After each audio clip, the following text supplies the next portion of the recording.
This YouTube channel does not promote any violent, harmful, or illegal activities.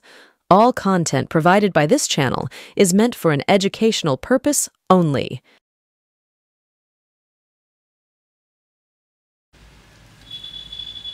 নমস্কার, সুপ্রভাত। আমি আপনাদের প্রবীর বিশ্বাস। দেখছেন এনকে ডিজিটালের প্রভাতী সম্প্রচার থার্ড আই। বঙ্গ বিজেপি প্রস্তুতি নিয়েছিল প্রায় 1 থেকে 1.5 বছর আগে। আপনাদের মনে থাকবে সে কথা। সুকান্ত মজুমদার তখন রাজ্য সভাপতি।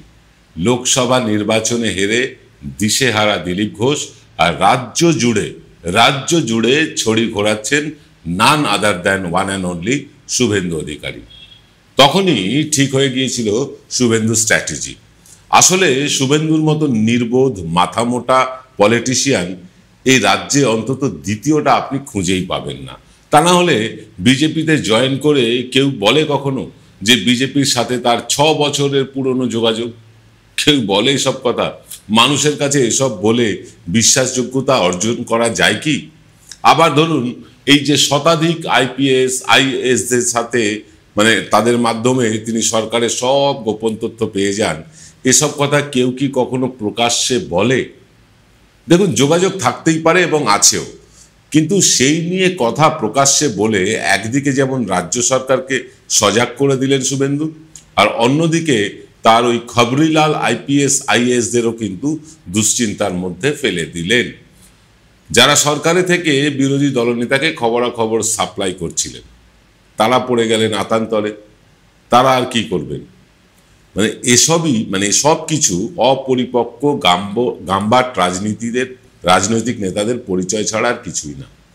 1.5 বছর আগেই বিজেপি অঙ্ক কষে দেখে নেয় মাত্র 5% আরো হিন্দু ভোট নিজেদের দিকে টানতে পারলেই বিজেপির পক্ষে বঙ্গ বিজয় সম্ভব।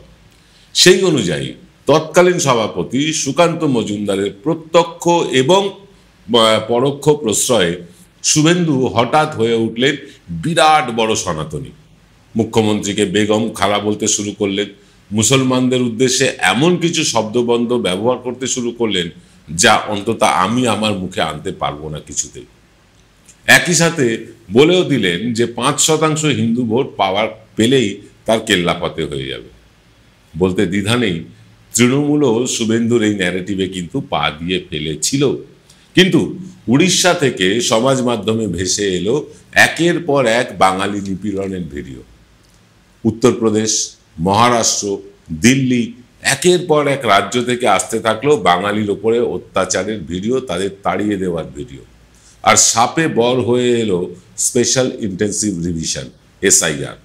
বিজেপি এখনো পর্যন্ত একজনও মতুয়াকেও ভারতের নাগরিকত্ব দিতে পারবার আগেই এই SIR বাঙালি খেলানোর খেলায় মত্ত হওয়া মমতা বন্দ্যোপাধ্যায়কে একটা হাতের লোপ্পাই বল এনে দিল। একাই এক নিমেষে খেলা ঘুরিয়ে দিলেন। বাঙালি স্বার্থ রক্ষায় গর্জে উঠলেন, পথে নামলেন। পুরো ন্যারেটিভটাই ঘুরে গেল এক নিমেষে। শুভেন্দুর হিন্দু মুসলমান ন্যারেটিভ ইস্যু মুছে গেল মুহূর্তের মধ্যে।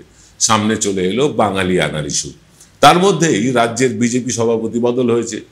শ্রমিক ভট্টাচার্য সভাপতি হয়েই হিন্দু মুসলমান বিদ্বেষকে দূরে সরিয়ে রেখে বহুত্ববাদের কথা বললেন CPM কংগ্রেসের লোকজন যারা আছেন তারা বিজেপির তলায় এসে তৃণমূলকে সরানোর চেষ্টা করুন, সে কথাও তিনি বললেন। ঘেঁটে গেল বাংলার হিন্দু বিজেপি কর্মী সমর্থকেরা। তারা এখনো পর্যন্ত বুঝেই উঠতে পারছেন না যে পাড়ায় পাড়ায় গ্রামে গ্রামে গিয়ে শুভেন্দুর লাইনে উগ্র হিন্দুত্বের কথা বলবেন, মুসলমানদের একাক করবেন, নাকি বর্তমান সভাপতি শ্রমিকের লাইনে গিয়ে মুসলমানদের গলা জড়িয়ে বলবেন, দেখো ভাই, ভুল হয়ে গিয়েছে, এখন থেকে আমরা তোমাদের ভাই বলেই মনে করব, তাই এসো ভোটটা পদ্ম ফুলেই দাও। কিন্তু শ্রমিকের এই তথাকথিত বহুত্ববাদে আমরা যা খবর পাচ্ছি তেমন কোনো সাড়া মিলছে না। CPM কংগ্রেস তো আগেই তা উড়িয়ে দিয়েছে। আবার আভ্যন্তরীণ রাজনৈতিক সমীকরণ বদলে যাওয়ার ফলে অগ্নিমিত্রা, শঙ্কু, সৌমিত্র খান, শঙ্কর ঘোষ, অর্জুন সিং, রুদ্রনীল ঘোষের মতো নেতারা আপাতত ব্যাকফুটে। RSS থেকে বিজেপিতে আসা কর্মীরাই প্রাধান্য পাচ্ছে কেন্দ্রীয় দলের নির্দেশে। ফলে এমনিতেই 60% বুথে সংগঠনের নামগন্ধ না থাকা বিজেপি যে শুধু সোশ্যাল মিডিয়া আর টেলিভিশনকে হাতিয়ার করে এগোবে সেরকম কোনো জোরালো ইস্যুই বিজেপির কাছে নেই। দিশেহারা, পাগল পাড়া, খাপ ছাড়া, লাগাম ছাড়া লাগছে বঙ্গ বিজেপি নেতাদেরকে। তার উপরে মমতা বন্দ্যোপাধ্যায় লোপ্পাই ক্যাচের মতন করে পেয়ে গিয়েছেন বাঙালি অস্মিতার মতো সর্বজনগ্রাহ্য একটা গরমাগরম ইস্যু। বিধানসভা নির্বাচনের বাকি নেই আর 250 দিনও। তার মধ্যে 1 মাস বাঙালি ঘোরের মধ্যে থাকবে, মানে পুজোর উৎসব নিয়ে 1 থেকে 1.5 মাস, মানে এই সব নিয়ে 40-45 দিন কেটে যাবে। মেরে কেটে 200 দিন আছে বাংলার বিজেপির কাছে 80,000 বুথে সংগঠন সাজিয়ে তুলতে আর নতুন কোনো ন্যারেটিভ সেট করতে। যদি এটা তারা পারে তাহলে তো মিরাকেল হবে। একথা বিজেপির অতি বড় ভক্ত কিন্তু বিশ্বাস করতে পারছেন না যে বিজেপি এরকম কিছু পারবে। হারার আগেই হেরে বসে আছে বিজেপি। তাই আরও 7 বার কেন, আরও 70 বারও যদি প্রধানমন্ত্রী এই রাজ্যে এসে প্রচার করেন, লাভের লাভ কিচ্ছু হবে না। সারা দেশের সাথে বাংলাতেও জনপ্রিয়তা কমেছে মোদির। আমাদের সমীক্ষা বলছে রাজ্যের 28% মানুষ এখনো মনে করেন মোদি পারবেন রাজ্যের পরিবর্তন আনতে, 28%। আর 61% মানুষ মনে করেন মমতা বন্দ্যোপাধ্যায়েরই প্রত্যাবর্তন ঘটবে। বাকি 11% হয় কোনো উত্তর দিতে চাননি, আর না হয় বলেছেন বাম কংগ্রেস ভোট পারবে পরিবর্তন আনতে। তাহলে বুঝতেই পারছেন প্রকৃত অবস্থাটা ঠিক কি। বিগত নির্বাচনে 38% লোক বিজেপিকে ভোট দিয়েছিলেন, আর এখন 28% লোকই বলছেন মোদির ওপরে তারা ভরসা রাখছেন আর বাকি লোকেরা ভরসা রাখছেন না।